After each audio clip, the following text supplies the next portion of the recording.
That's how you sync it with the double clap test. How you doing? The guy knows. I'm doing great. How are you? Mayor Paschall. Today was a big day. Today was a real big day. They've all been big days lately. Today's Tuesday, last day to early vote. Yeah, today's the last day. How you feeling about it? I feel great about it. You know, I think the people have taken note of not only my willingness to listen, but also city councils and the change in culture we brought to the city. And I trust the public will respond in my favor. But in the event that they don't, and I certainly hope that they do, I'm going to continue to serve the community. Oh, I know you are. I'm not a guy that throws my toys on the floor and goes home. Remind me, Paul. Remind the viewers. So this is the end of your second term. Yeah, about to start third. Yeah, they're 3-year terms. City count runs for 3-year terms. 3-year terms. I did 9 years on the school board. Love that. Served with you. Yeah, I didn't love that. That was all right. You taught me a lot. We can talk about that later. And then Yep. Took a break and never thought I would enter a service with the city of Weatherford. And it's been an incredible journey. I've learned so much and met so many great people. But my hope and prayer is I want to do it 3 more years. 3 more years. No, we cast our votes earlier today, my wife and I, and we were proud to cast them. This is not a political show. It's just 2 friends talking. But yes, we were. I love getting the chance to go into that ballot box and vote for folks that you know and that you feel good about.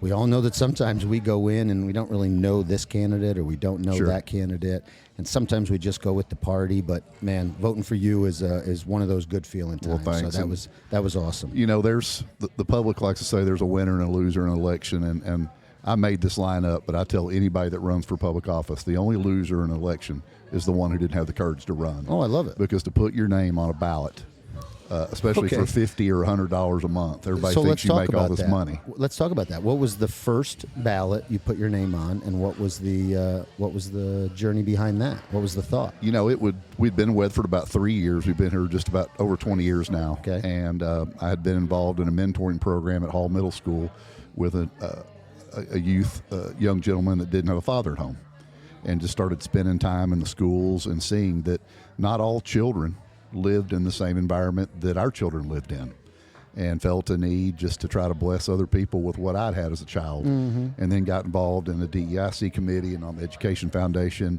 And the next thing I know, people are saying, hey, would you be interested or would you be willing to serve on the school board? And so I ran. And so ran unopposed. My second term, I had an opponent and won, and then third term did not have an opponent. And then after that, I decided that had been enough. I believe in change. I believe in fresh ideas. I believe to be sustainable in any leadership position, you have to have a lot of energy. And so I believe in preparing the next generation of leaders from day one, and then knowing when it's time to step off when you're still at your peak. What's the thing we have going in Weatherford? It's Leadership Weatherford, Weatherford Leaders. What is the exact, I get that wrong. It's Leadership Weatherford. I follow it on Facebook, and it's great. And the graduates and all the folks that are in it. That seems like a great program. It is, and they just finished their last class. The current class finished last Friday. Kristen Ford, who works at our office, is finishing that program. Oh, really? But what we found, I believe the program's 10 years old, and I believe what we found is that there are school board members that went through that program, county commissioners, city council members, and the boards and commissions in the city of Weatherford and other cities have been inundated with people that have been through Leadership Weatherford, and I believe the East Parker County Chamber of Commerce also has a similar program. So it is become a breeding ground for future leaders. And when I came to Weatherford, Josh, you had to have lived here 30 years and be in your 60s before you're able to lead anything. And that's changed. And if we want people to go do their thing and come back to Weatherford and raise their kids, we need to listen to them and give them an opportunity to provide input and feedback and to participate in the process earlier in life if we want them to buy into it. I think, from what I've observed on the outside, I think we oddly have, in a good way, an excellent crop of young leaders. I think a lot of towns across Texas are exactly what you just mentioned. Sometimes you got to be 60 years old. You got to have been there for 50 years. I am, whether it's that, we talk some of the names that are on council now and some of the folks that are starting new businesses. This is, I think we are a well-balanced city that has a tremendous amount of youth that are engaged and a tremendous amount of the middle-aged groups that are engaged, and we still have a tremendous amount of individuals that have been here, lifers, that are engaged. The word you used to me that's so key is balance, and it's preserving who we are and what we're about, but also understanding what the next generation is and where they're going to take the community. What's the hardest part about that? Because I don't know the balance of a town like this. I'm from New York, so there's the culture here is wild. I mean, it's Western, it's heritage, it's old fashioned. I do too. That's why we're here. Yeah. And but like that is a tough one to balance because a lot of what's coming to Texas is more New York, is more youth, is more West Coast, East Coast. How do you balance that? And they love that, and that's why they're here, right? Mm-hmm. I think it's very important, and I'm very open with people that I'm open to listen to their feedback. But I think Parker County is very conservative, and we have strong beliefs in family and faith and community, and I stand by those. Mm-hmm. And if believing in those things is my demise as mayor of Weatherford, then I'll walk away from it. But I believe the community embraces that, and by listening to constituents, they've reinforced that. Thank you for doing that. Thanks for preserving our downtown. Thanks for believing in our churches and our family units and the parks and those things. Speaking another big one. When most of the country and so much of the world went one direction with public safety, defunding and those things, we went the other way. We doubled down, and I remember that. Increased our equipment, staffing, training, built a brand new public safety facility, and we doubled down. And so the world pivoted and went one way, and we said, no, we're going this way. I remember there was a moment, during a lot of the nationwide, there was protests. There was it was a contentious period of time there about 4 years ago. And a lot of cities were having protests and marches. And I remember in ours, our now former chief, Lance Arnold, he was like at the head of the march, or maybe the tail, whichever one was like to show support, but we're going to do it right. That's right. You can have your voice. Yeah. At any time in this town, in this community, your voice can be heard, but we're also going to respect the law. Lance put on his uniform. By the way, he has moved on to another opportunity. He brought our public safety culture, quality, physical training, mental health training to the next level, and I'll forever be indebted to him. And he's a great man. But he walked from Baker's Ribs with those young people all the way down to the 9th grade center. Yep. And then they paralleling them to the east one block was a SWAT team, in case people tried to counterattack or do you got to anything. be prepared. You have to. What's the Boy Scout motto? You got to be prepared. And he brought those skills from him. He had been in a much larger community, and he knew how to handle something like that. So talk to me about our new chief, Chief Hayes. Yeah, Jason Hayes. Yeah. So we, Weatherford guy. Mary Martin guy. Yeah. So I'm partial to the Mary Martin side of things, and he is a Weatherford guy. He is a Mary Martin guy. I hope to get him in this seat someday soon. I'd love to hear more about him and let the residents clear up your warrants first, though. Why don't you do that? Hey, fair enough. I do. I'll take care of a couple of them. Talk about Hayes for a minute. Yeah. That's the question. Tell us about him. Jason was one of the first guys I ever met when I came to Weatherford. They had a civilian ride-along program, and I rode out with him, and we stopped a car right over here, and I remember him remembering something about that individual from 12 or 13 years ago. I thought, wow, this guy's sharp. Risen through the ranks over the years, but it's been a very popular choice the city manager made, and city council affirmed that obviously unanimously. But people say, we're so glad you chose him. We're so glad you gave it to him. We don't give away anything. Yeah. Good distinction. You're keying in on the word gave. You earn it. Yeah. And Chief Hayes earned it. He competed and rose to the top. We had a national search, and the candidates that applied for that were first class, and he won it and he earned it.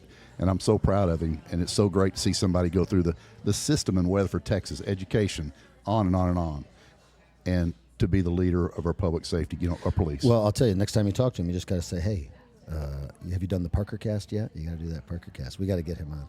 Okay, you got to get those warrants cleared. Got to get the warrants cleared. We're going to get them cleared. All right, here's the big question, Paul. So, huge event happened last weekend. I want to get your take on it. Are you happy or are you unhappy? The NFL draft. You're a big Dallas Cowboys fan, season ticket holder. You love your Cowboys, love the boys.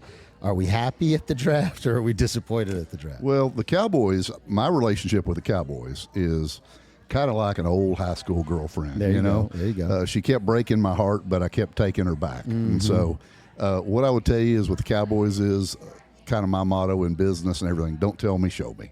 There you go. And so, but they have proven year over year, and all my Giants friends and Eagles friends are dying Who laughing. are these Giants friends? But these guys are crazy. it's about production in life, and you have to produce and you have to win.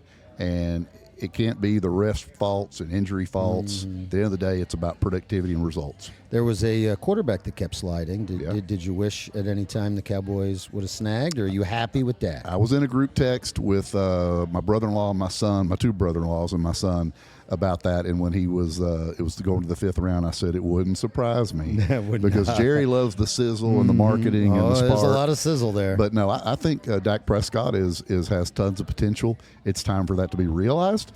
But if you can't run the ball and you can't protect him, then you can't expect him to perform. So I think with reinforcing the offensive line, getting the running back out of Texas a little bit later in the draft, maybe we'll have a little bit better running game. Did you get him? So do what? You got the Texas running back? Blue. Yeah, he's God. You got to follow the Cowboys a little more. You're a local guy now. I am a local guy. So, I'm definitely local. But at any rate, it's interesting. I feel like all my friends leave town when college football's over and pro football, and so I have a real lapse in my sports heart. So daughter's doing well. She's Yes. at college ACU. Son graduated A&M. Texas A&M, yeah. So let's talk college football. How Okay. are those games? So you go to Cowboy Stadium. You go to A&M, and I'm asking because my middle child is now accepted into A&M. She's going there this fall. I've never been to a game down there at College Station. Yeah. So which one's better? We got Cowboy Stadium or College There's Station? no doubt. There's any college atmosphere is Better? It's so electric. Yeah. And we go to Tarleton games. That's where Courtney and I went. We go to ACU. But I'm really a regional college guy. Our son went to A&M, so I cheer for A&M. But it's good for people here when TCU wins. Mm-hmm. It's good for people here when UNT wins. It's good for people here when SMU wins. This is a regional economy, and when there is somebody winning, whether it's a college or university or a private company, it's good for everybody. And so it's just good to win. It feels good to win. Speaking of regional, so talk to me, how's it been as a mayor? I mean, we are not an island. Weatherford is not alone in this county. So how is it working with what's your vision or what's the past successes, right, of working with our neighbors? So, I mean, we have the county. Yeah. Aledo, you got folks out there to the west. We got Stephen, folks up north of us crushing it. How's that been? I'll tell you, it started out really rough. And there had been this unspoken relationship that didn't exist. And it was either we were fighting or we weren't talking. And so Doyle Moss, the mayor of Willow Park, really led this charge. Oh, really? Okay, love Doyle. Of nobody's asking for a handout, but everybody needs a hand up every now and then. And so they formed the Parker County Mayor's Council, which I served as president for 3 years. And we have breakfast once a quarter. We don't talk about issues. We talk about how can we work together. We have relationships, and we found that having relationships is key. That's the key to any success, is having relationships. And it's not a matter of if we have a weather event that damages a big part of our county, or a hailstorm or something, God forbid, in a community or school. You need to have relationships so everybody shows up and they're not worried about who's going to pay. You figure that out later if there's a relationship, right? And so I think with the neighboring cities, our city management teams have great relationships. The mayors all stay in touch. With the county, we have a great relationship with our existing commissioners. Now, hey, that doesn't mean we all agree all the time. But when you don't agree or you can't collaborate on something, you don't throw a bomb in the middle of the relationship. It's business. You just move on to the next one. So I feel like we've made so much progress, and that's a perfect example of the 2023 county bond package that passed overwhelmingly. Yep. Everybody had projects, and the commissioners had to figure out, how do we go from this to this, a blend of what worked for everybody. So the bond project, talk to me about roads right now. Sure. Is that more the county? We got to talk Pat Dean about the roads, or when I drive back, I mean, it's a lot of crowded on the interstate. Sure. That's not us. That's TxDOT. Yeah. That's a tough one to deal with. I remember that. Main Street, South and North and South Main is TxDOT. Yeah, what's our main? I mean, like people, a lot of times you'll get unnecessary blame. Sometimes you'll get real blame, but unnecessary blame for like the traffic congestion. And I'm like, I don't think it's this. I don't think the city of Weatherford can expand I-30, I-20. No, we we can't do that. Every major thoroughfare in Weatherford that's in place is TxDOT roads. Yeah. Like Bankhead Road is ours, Bowie Drive. Other than that, it's Santa Fe, Main Street, 4th Highway, Mineral Wells Highway. TxDOT. It's TxDOT. But I want to tell you something. There's been a lot of progress made. I'll tell you a quick story. The first regional transportation meeting I went to that Judge Dean got put together out at New River Fellowship, Michael Morris came out, and he's kind of the guru over all the traffic dollars with all the RTC appointees. And I think I might have been to that meeting. And Judge Dean is ours. Out in East County. Yes, yeah, sir. And it's been 6 years ago, Yep. almost 6 years ago.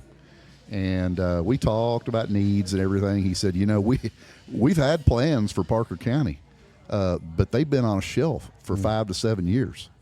And he said, we don't mind taking them off the shelf and dusting them off.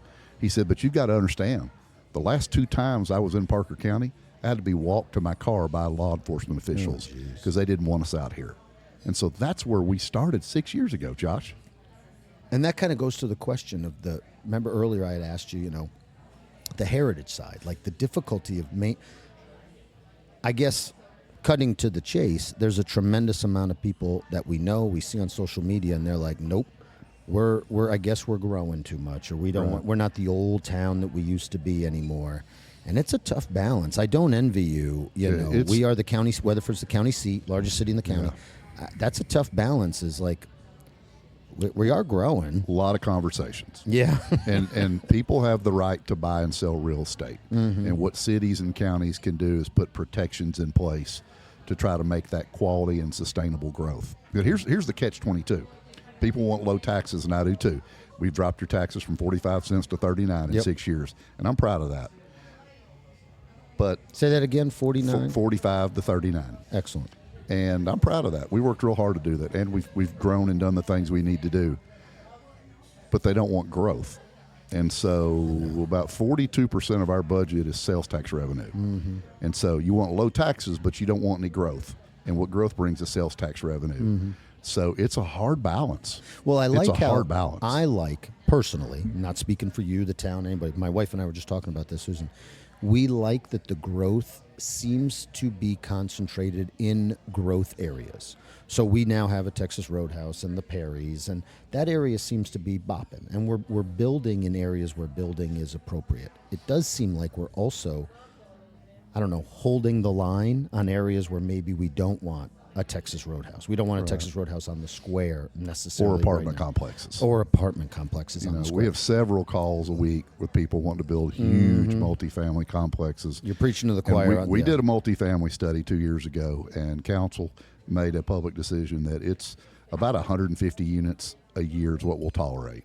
Yeah. And that's about a new complex every 4 or 5 years. So we've slowed that way down. Now, anything that's been permitted by prior councils can be built, but people have the right to buy and sell real estate. They do. Develop That's a tough one to understand, and but they do. Our roadways have to be able to handle it. Our schools, public and private, have to be able to handle it. Yeah, let's talk about schools real quick. So, Paul, I don't want to gloss over this because this was a big part of what makes you you. It's how we knew each other. Yeah. It's how a lot of the folks in this county know you. You were not only a member and then the vice president, but the president of the board of trustees for the Weatherford Independent School District, largest employer in the county. Yeah.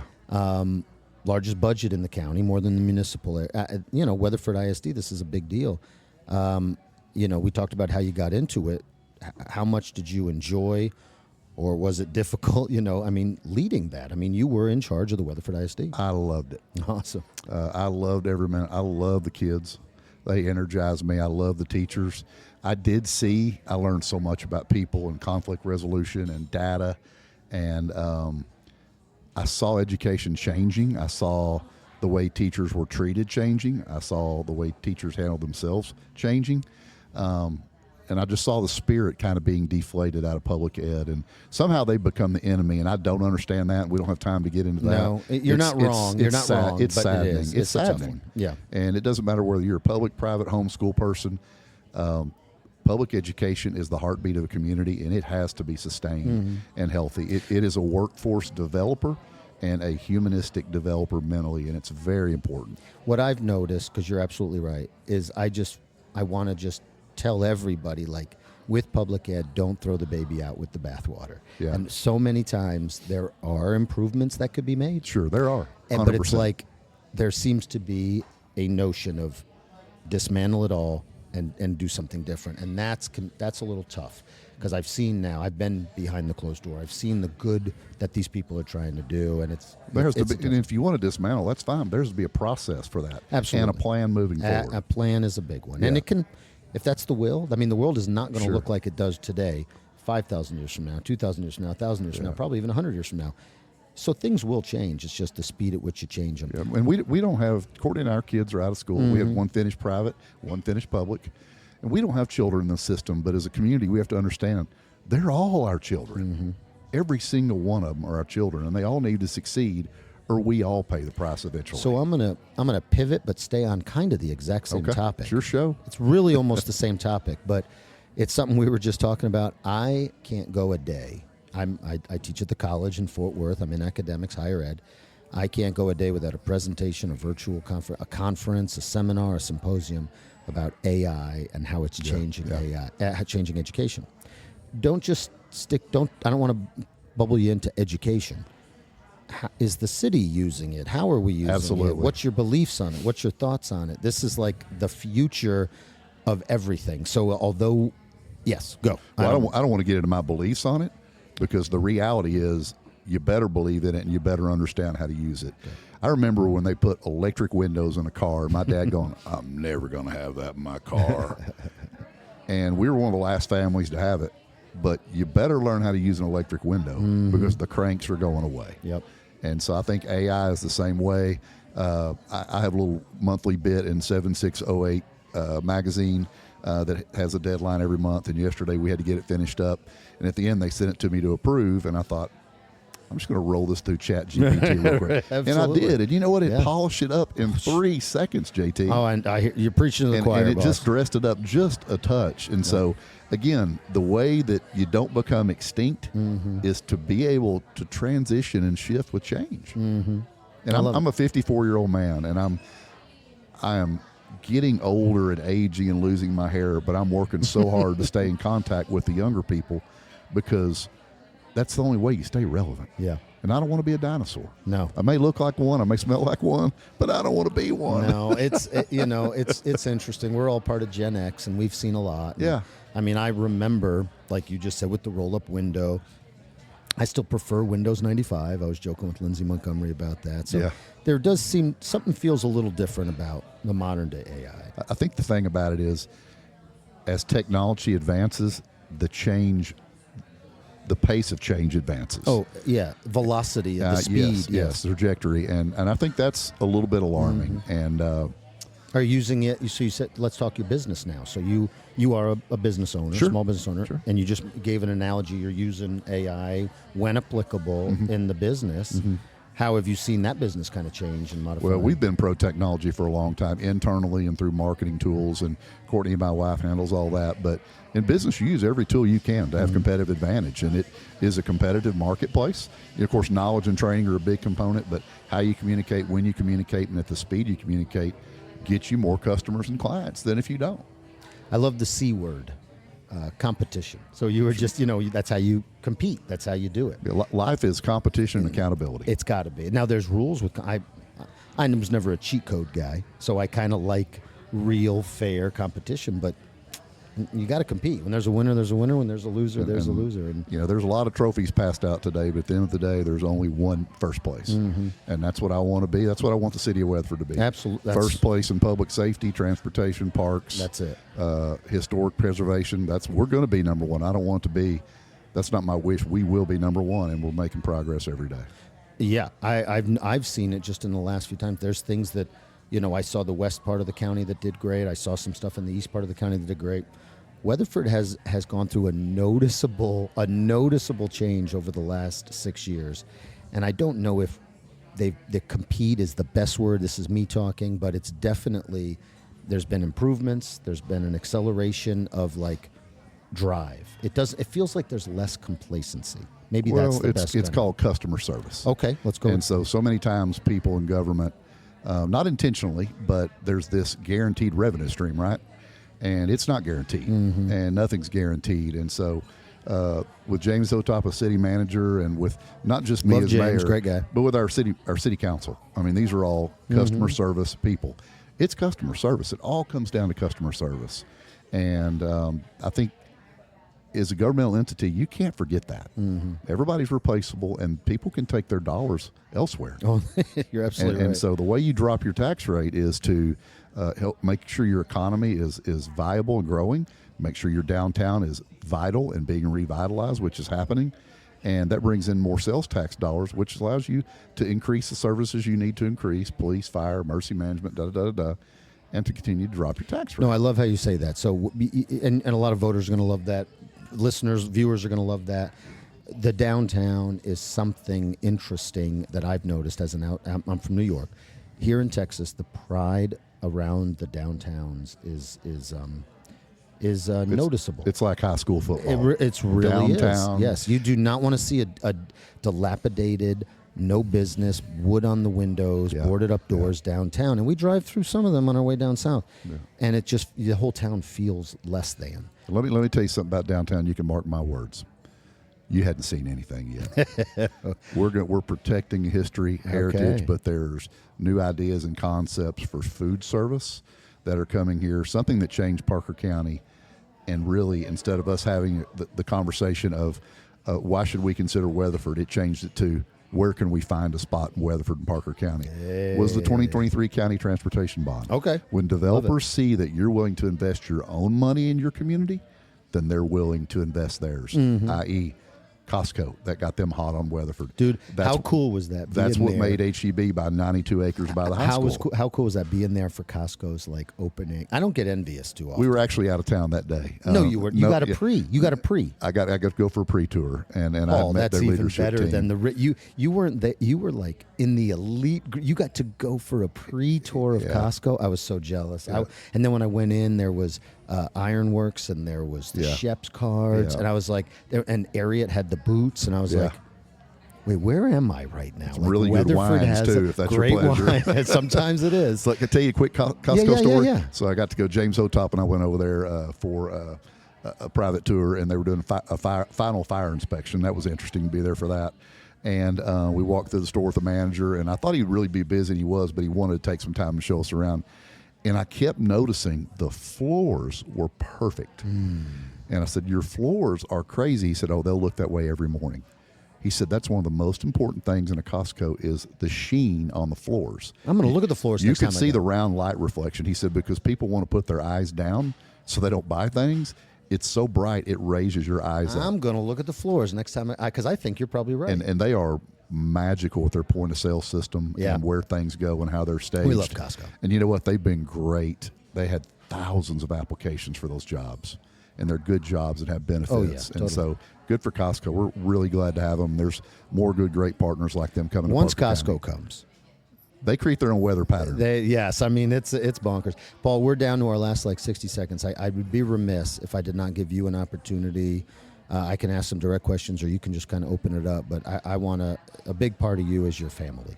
Sure. And there's so much more we could talk about, but big part of you is your daughter, your son, Courtney, now daughter-in-law. My family and my faith are everything. Service is my pleasure, and I'd love to continue, but the things that identify me are my family and my faith, and those are the things that I focus on primarily every day. And if those things aren't right in my life, then the business part isn't and the service part isn't. And so I wasn't always the best at that, but as I've gotten older, I've gotten better, and I'm thankful for God's grace and for the clarity on those things as time's passed. I think from an outside observer, and this means nothing, but from an outside observer, you're doing pretty good. You seem to acknowledge and recognize your family, oftentimes when others don't. You seem to give a lot of attention and love on your wife when sometimes others don't. And I find myself asking sometimes, Paul, what would Paul do here? And there are times where, I've witnessed this. You open the door first, and you pull out the chair, and you make sure your family's fed before you're fed. You make sure they got a drink before you got a drink. And these are huge qualities. It has nothing to do with politics or a politician. These are just good qualities in a man, and I've witnessed them in you time and time again. And it's been pretty awesome. Last question, Paul, that I got for you, and I want you to tell me honestly, what do you think of the mustache? It's not growing on me. My favorite saying is, I think the best is yet to come, and that mustache has got some work. All right. I wish I had your hair, sir. I wish I had your hair. Fair enough. Paul, we are all done, brother. I Thanks appreciate for you having coming me. Blessings, buddy. Thanks.